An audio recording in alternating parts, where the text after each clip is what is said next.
Uma lúcida análise sobre os acontecimentos políticos com Henrique Prior. Sejam bem-vindos a mais um Política Impura. Como sempre, peço-vos para partilharem e colocarem gostos neste programa para que ele atinja os seus objetivos. E depois disto vamos começar a falar, então, dos assuntos que na semana nos interessam. O primeiro assunto, para mim, seria o caso absolutamente notável da Suécia, que deve servir de lição para todo o mundo.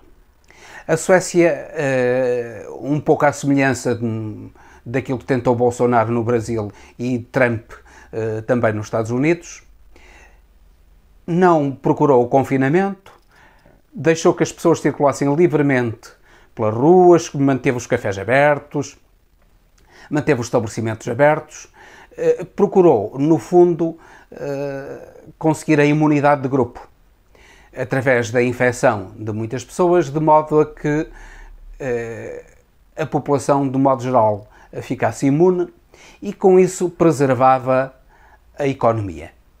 E o número de vítimas, alegadamente, não seria muito maior. O que sucedeu foi exatamente o contrário. E a Suécia agora está numa situação de verdadeiro desespero.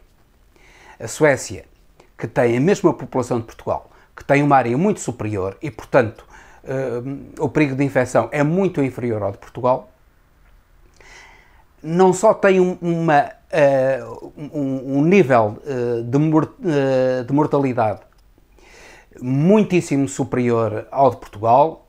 Neste momento já vai com cerca de 4 vezes superior ao de Portugal e tende a aumentar imenso. E neste momento a taxa de mortos por milhão de habitantes é já a maior do mundo, superior, ou pelo menos a maior do mundo naquilo é que nós temos dados, porque não temos acesso a dados verdadeiros daquilo que sucede no Brasil, e mesmo naquilo que sucede na Rússia e nos Estados Unidos da América é completamente diferente da realidade, e nós percebemos que é, sobretudo no Brasil. Mas também na Rússia, muito diferente da realidade. É curioso que são duas ditaduras de sentido oposto, mas aquilo que conseguem na realidade é defraudar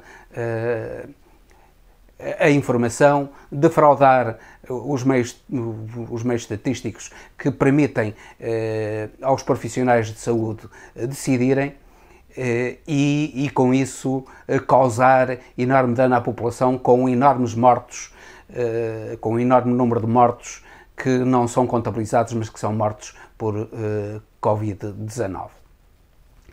Ora, a Suécia conseguiu uma taxa de mortalidade por milhão de habitantes de cerca de 6,5 por milhão de habitantes, inferior à da Inglaterra, que era até há pouco aquela que tinha maior taxa de mortalidade, que são de cerca de 5,9 pessoas por milhão de habitantes mortas. Ora, isso leva-nos à reflexão daquilo que se passou nos Estados Unidos da América e também no Brasil, com o incitamento ao desconfinamento por parte dos seus dirigentes. Na verdade, aquilo que sucede é que o desconfinamento não só produz uma mortandade muito maior, mas também, como se está a ver na própria Suécia, destrói a economia. Neste momento a Suécia está com a maior recessão da história. Estima-se que neste período houve uma recessão de cerca de 10%, mas ela vai ser superior. Eventualmente a recessão da Suécia vai ser de 15% ou até 20%. E o desemprego está a crescer de modo galopante também na Suécia. Mais uma vez se prova que, afinal de contas, a saúde é o alicerce da própria economia. E que sem saúde a economia verdadeiramente não funciona. E repare-se que a Suécia tem um sistema nacional de saúde extremamente eficaz, um dos melhores sistemas nacionais de saúde do mundo. E mesmo assim não consegue controlar este elevado nível de mortalidade. Nós imaginamos o que é que sucederá nos Estados Unidos com um sistema de saúde altamente deficitário e, sobretudo, no Brasil, com um sistema de saúde absolutamente caótico e incapaz de tratar os seus habitantes que necessitam de ser tratados. O Brasil está a ser autenticamente dizimado, não só Manaus, Fortaleza, mas agora São Paulo. Há hospitais em São Paulo que já têm as unidades de cuidados intensivos completamente cheias e, portanto, já não conseguem aceitar novos doentes nas unidades de cuidados intensivos e daí a mortalidade vai ser autenticamente catastrófica.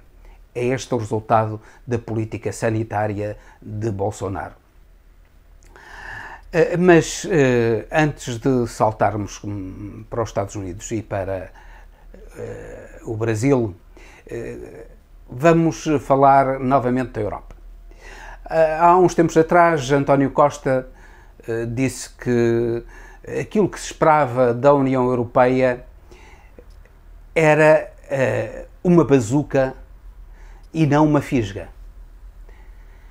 Ora, aquilo que nós temos agora, por decisão da Sra. Merkel e do Sr. Macron, que estão a tentar impor a outros países do Norte, particularmente a Áustria, a Holanda, a Dinamarca e a Suécia, que neste momento se mostram relutantes a aceitar o plano franco-alemão de 750 mil milhões de euros, ou melhor, de 500 mil milhões de euros, dizendo. Só este plano franco-alemão a fundo perdido, que seria diferente do plano do mecanismo europeu de estabilidade, que consistiria em empréstimos ao qual, por exemplo, Portugal não vai recorrer e outros países não vão recorrer porque conseguem empréstimos no mercado a juros inferiores àqueles que o mecanismo de estabilidade empresta. Pois agora, neste caso dos 500 mil milhões acertados pelo Sr. Macron e pela Sra. Merkel, que ainda não estão definitivos porque estão a ter a oposição, como já se disse, desse grupo de países do Norte, Áustria, Holanda, Dinamarca e Suécia, e esses 500 mil milhões são um quase nada face às necessidades de financiamento da União Europeia. Repare-se, já aqui falámos, que Trump injetou a fundo perdido, isto é, atirou helicópteros de dinheiro para a economia, para as empresas e para os cidadãos, no valor de 3 bilhões de euros. Isto é, 6 vezes mais do que aquilo que foi aprovado agora por Macron e por Merkel. E a Câmara dos Representantes americana, de maioria democrata, já aprovou mais 2 bilhões de euros, o que dá um total de 5 bilhões de euros. Portanto, 10 vezes mais a fundo perdido do que aquilo que pretende injetar na economia a fundo perdido este acordo franco-alemão. Mesmo assim, esses países do Norte continuam relutantes e dizem ainda que se preocupam com a solidariedade. Então, que solidariedade é que eles têm para com os países do Sul, se comparado com aquilo que sucede com os Estados Unidos, é uma ridicularia. Isto é, aquilo que António Costa prometeu aos portugueses e aos europeus, e Centeno também prometeu aos portugueses e aos europeus, foi uma bazuca. Mas, afinal de contas, embora não sendo uma fisga, A verdade é que, quando muito, estes 500 milhões de euros fundo perdido são apenas e tão só uma pressão de ar. Uma pressão de ar que serve para matar passarinhos, não serve para matar os elefantes que neste momento estão na economia europeia, a destruir a loja da economia europeia. E se a União Europeia não perceber que está a lidar com elefantes e não com passarinhos a destruírem a loja, certamente que a União Europeia, se não se desagregar, o que duvidamos, pensamos que a Itália não terá condições para continuar se as subvenções a fundo perdido não aumentarem, mas se tiver, será com um grande esforço e contra a vontade do povo italiano, contra a opinião pública italiana.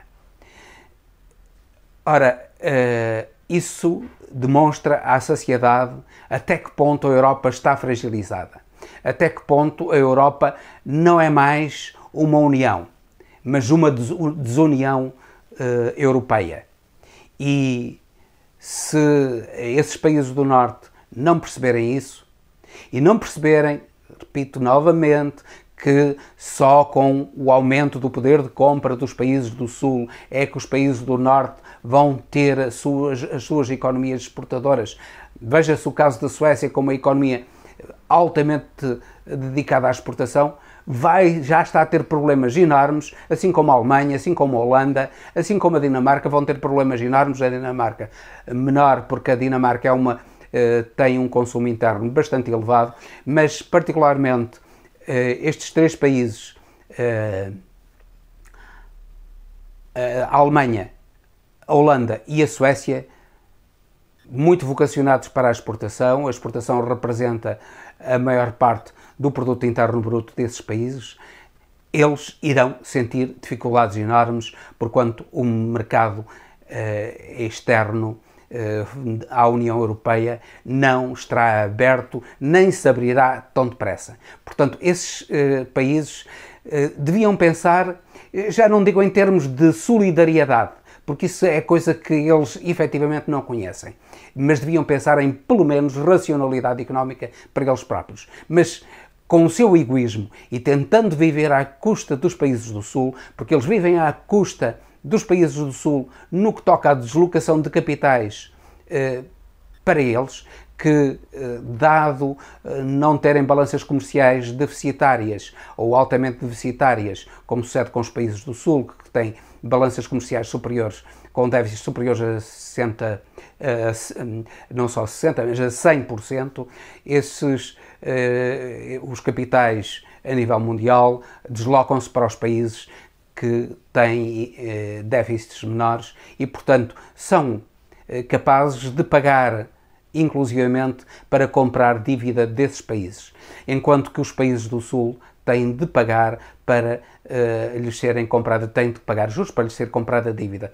Portanto, é através disso, através desse jogo financeiro e não através da economia real. Eles não percebem, os países do Norte não percebem que o jogo financeiro é um jogo contra a economia real, contra a indústria, contra a agricultura, contra os próprios serviços e um jogo meramente financeiro. Eles não percebem isso, mas eles no futuro irão perceber. De certo modo, a Suécia já está a perceber, já está a sentir na sua própria pele esta dureza do decréscimo da economia neste período de pandemia, mas irá senti-lo muito mais e talvez então perceba que só a racionalidade económica, já que pelos vistos não pensa em solidariedade, só a racionalidade económica poderá não só ajudar os países do Sul, mas ajudá-la a ela própria. Queríamos falar também do Brasil e mais uma demissão no governo brasileiro. O governo brasileiro esfarrapa-se a pouco e pouco, parece que só restam os generais e os neopentecostais. Tudo aquilo que tem o mínimo de racionalidade, que acredita minimamente na ciência, não quer permanecer no governo do Brasil. Neste caso foi Regina Duarte, a Secretária da Cultura, que se demitiu. De certo modo foi uma surpresa, de certo modo apenas porque sabia-se que ela estava a ser pressionada pela família para deixar o governo. Mas depois daquela prestação miserável numa entrevista, ela não conseguiu aguentar mais no governo.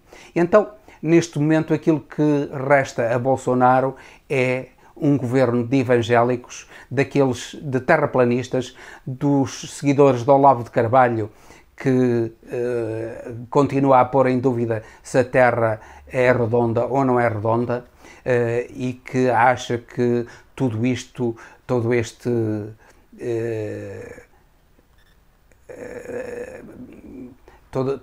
cenário de pandemia provocado pelo Covid-19 é um cenário provocado pelos comunistas. É estranho que seja provocado pelos comunistas, nomeadamente, não percebo que comunistas é que são. Não estou a ver que sejam comunistas os chineses. São capitalistas e de um capitalismo duro. E pelos russos também capitalistas e por um capitalismo duro.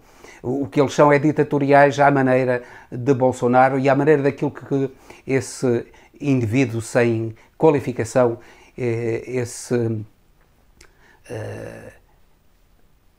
mago, taumaturgo, que se diz filósofo, que é tudo menos filósofo, não passa de um aldrabão, que são esses indivíduos que são mentalmente maniatados por Olavo de Carvalho, que estão a restar no governo, juntamente com os militares. Os militares esperam que Bolsonaro deixe o poder, porque os inquéritos estão a avançar no Supremo Tribunal de Justiça contra o próprio Bolsonaro, no Supremo Tribunal Federal contra Bolsonaro, na polícia, nomeadamente do Rio de Janeiro, contra Flávio Bolsonaro, e nada custa a crer que dentro em breve quer Flávio Bolsonaro, quer o próprio Bolsonaro sejam acusados, e com isso desmorona-se todo aquele governo, e Bolsonaro certamente que não terá hipóteses de deixar de sofrer o impeachment, e Maia não poderá mais meter na gaveta qualquer impedimento para que Bolsonaro, para que a destituição de Bolsonaro seja discutida e decidida na Câmara dos Deputados brasileira.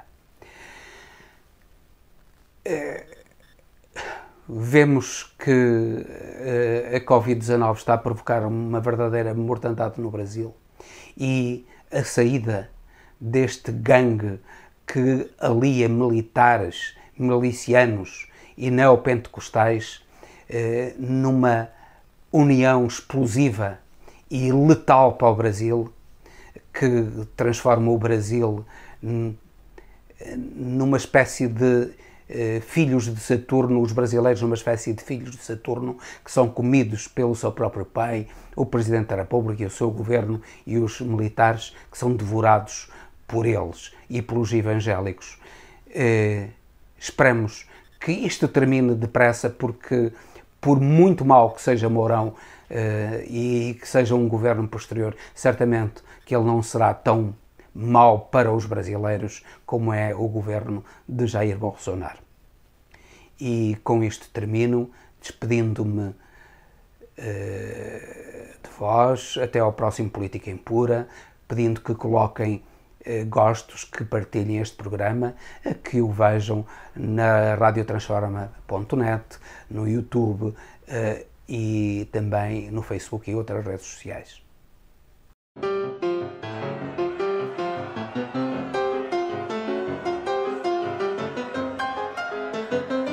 Uma lúcida análise sobre os acontecimentos políticos com Henrique Prior.